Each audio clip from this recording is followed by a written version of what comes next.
வணக்கம். இன்றைக்கி டே 4 Singapore China டவுன்லேருந்து கிளம்பிட்டோம். இன்றைக்கி நம்ம ஐலாண்ட் ஹாப்பிங் பண்ண போகிறோம். அதாவது ஒரு சிங்கப்பூர் சுற்றி ஒரு 3 ஐலாண்ட் இருக்குது, ஃபேமஸான ஐலாண்ட். அதை பார்க்க போகிறோம். ஒருத்தபடி சாப்பிட்ட பிரேக்ஃபாஸ்ட் கயா டோஸ்ட்டு. இது நம்ம சஜஸ்ட் பண்ணுறது நம்ம இடோக்கட் ஐலாண்டா தான். அண்ட் அதை தாண்டினோடனே நம்ம போகிற வழியில் பார்த்தது இந்த பில்டிங் ரொம்ப அழகாக இருந்தது. இப்போ சைனா டவுன்லேருந்து எம்ஆர்டி பிடிச்சி மெரினா சவுத் பைர் வந்துவிட்டோம். அங்கேருந்து ஷிப் ஏறி நம்ம அங்கே ஷிப் பிடிச்சிட்டு கடலில் பார்க்கும்போது அழகாக இருந்ததுங்க அந்த கப்பல் பில்டிங். அதை பார்த்துட்டு அப்படியே வரும்போது அவ்வளோ கப்பல். சிங்கப்பூரோட மேஜர் இன்கம் இந்த ஷிப் மூலியமாக தான் வருது.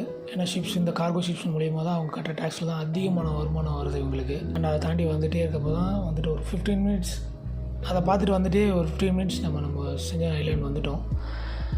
உள்ளே வந்தோன்னா ஒரு அழகான க்யூட்டான ஒரு டேபிள் பார்த்தேன். சரி கொஞ்சம் ரெஸ்ட் எடுப்போம். நாங்கள் உட்காந்து ரெஸ்ட் எடுத்துகிட்டு அந்த அழகான வியூ பார்த்துட்டு முடிச்சிட்டேன். ஃபுல் வீடியோ பார்க்கணுன்னா லிங்க் டிஸ்கிரிப்ஷன் அண்ட் கமெண்ட் பாக்ஸில் இருக்குது, செக் பண்ணி பாருங்கள். தேங்க்யூ.